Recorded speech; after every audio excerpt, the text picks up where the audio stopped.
Hey guys, my name is Robin and I'm the farm manager at People Farm. Today I'll be showing you around our house that we all live in. It's a mud house, it's a solar passive building, and it's primarily made of salvaged material.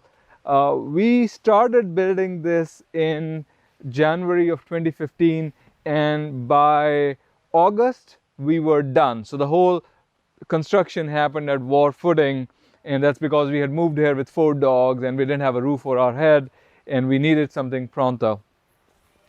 So the idea was to make the whole building, it's got 12 rooms, and the idea was to make the whole thing out of mud. But when we started building, it was raining those winters, so we started with building with stone. So the first room we started building is the furthest one. I'll show you that, and it's made of granite. That's the stone we dug up when we started building septic tanks. Then all the masons we had, we were working with stone. Then we found a few more masons and they only worked with slate. This slate right here, this is locally available. Now this is a very interesting way to build. This wall, which is 18 inches thick, doesn't have any mortar. It's just stacked slate. This has pretty good compressive strength. You can come in here. So this is our farm kitchen. We also make products here. This is Shivani. Shivani is one of our co-founders. And if you see inside, we've put like mud all over the slate. That is so we could seal the gaps and we don't have a whole lot of insects living inside the kitchen. And so let's come.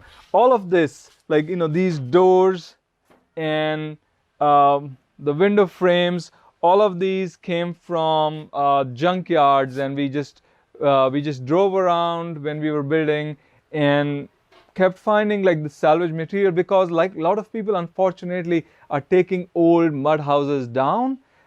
It worked out for us because we were able to buy a lot of old doors, old windows, window frames.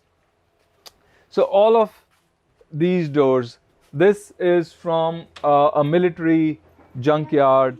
And in fact, these stones right here, Dharamshala College was being taken down, so we were able to buy these stones. These are pre-cut 100-year-old stones. So they bring, not only were they cheaper for us to buy, but they also bring this character.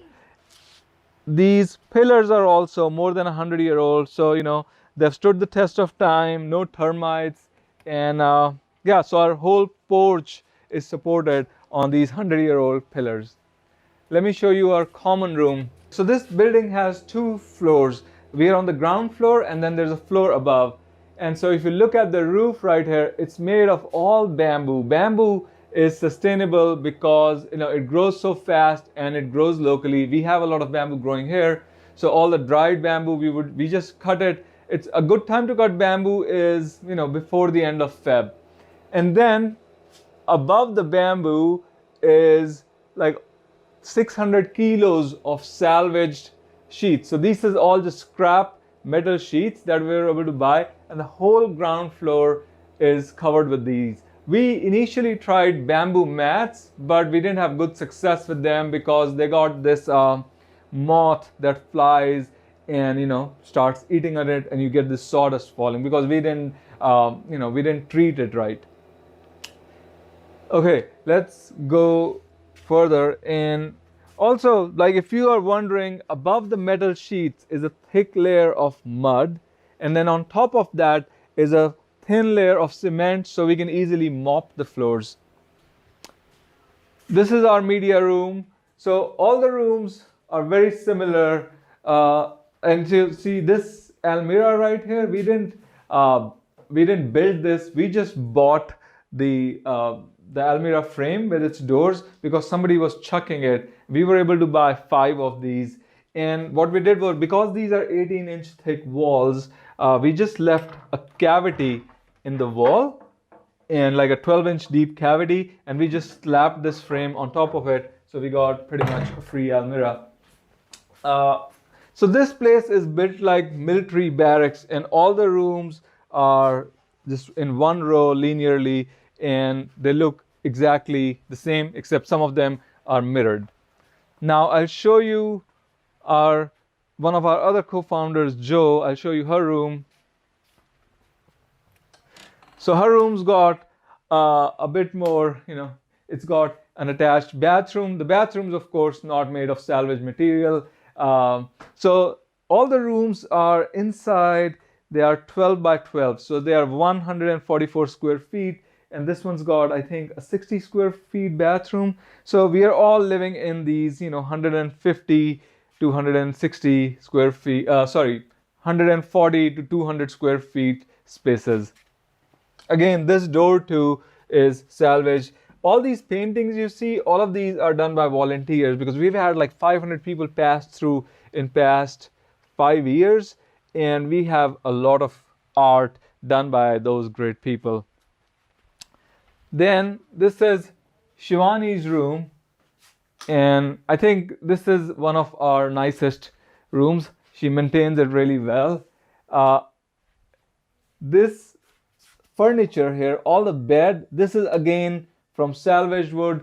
The staircase, somebody was chucking it. We got it, we extended it. This leads to my workshop up there. It's not fully set up. So let me also tell you a bit about some aesthetic stuff. Like if you see right there, there is the beer bottles. So what we did was because these are 18-inch thick walls and the beer bottles are not that tall, so we cut bottles. What we did was to heat them with a candle just on the place where they start tapering. So there's a joint that you can't really see. Once you heat it and then you put it in cold water, the bottle splits. So we split a lot of bottles, then we put the two bases together, and that's how we have these shining bottles all over. Depending on the time of the day, each wall starts glowing.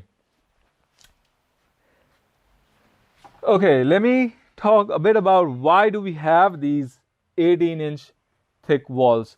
So this is a solar passive building, and the way we have oriented it, so it faces south, and the porch that you see up here, what it does is in summers the sun is high, so the porch doesn't let any sun hit the walls.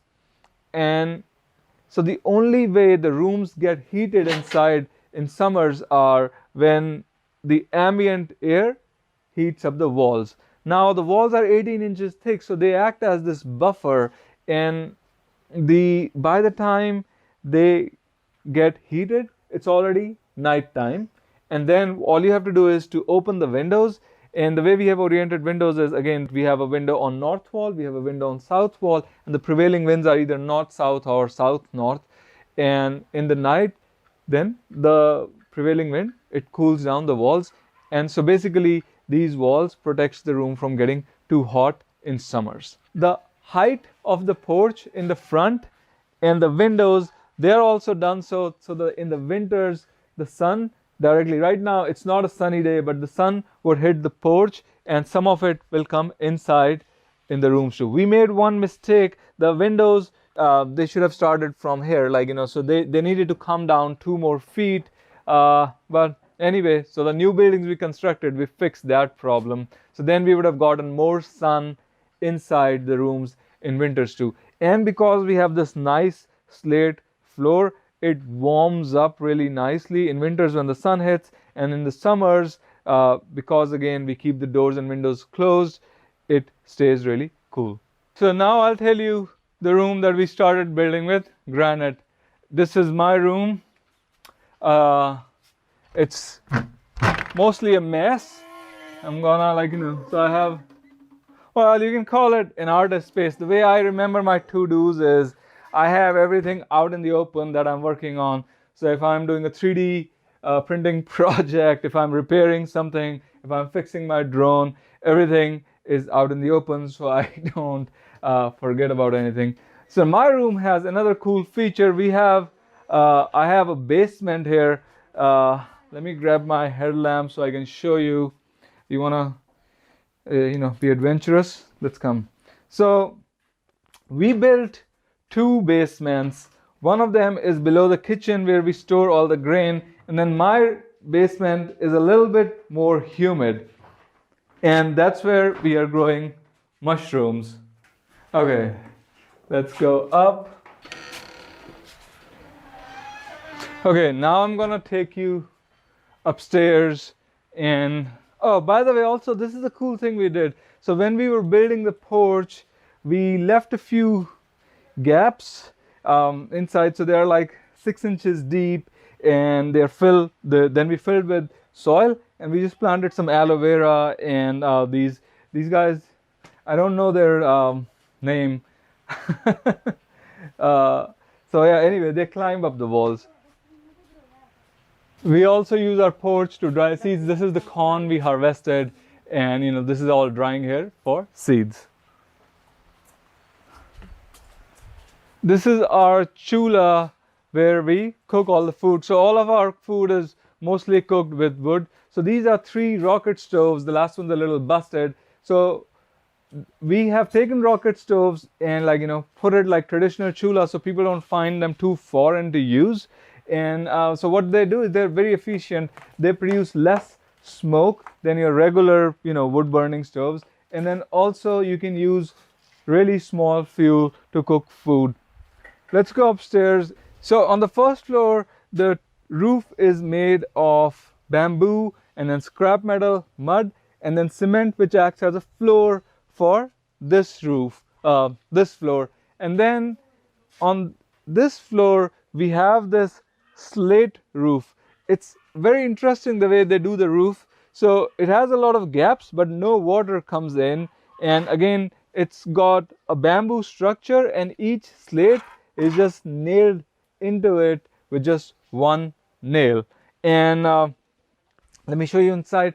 Inside, because this slate roof gets really hot in summers and cold in winters, so we have put some insulation and put ply to seal it. You can see.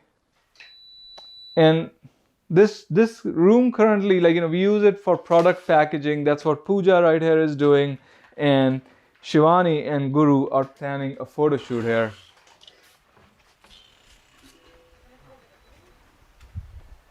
This adjoining land is something we are renting. We are growing wheat, mustard, flax, and oats here.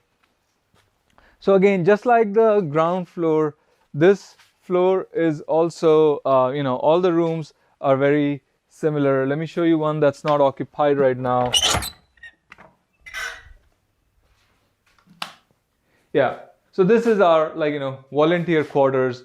Again, I'll show you these almirahs. These desks are made from salvage wood. So a lot of this wood is usually used to make roofs in military buildings. So we were able to utilize this.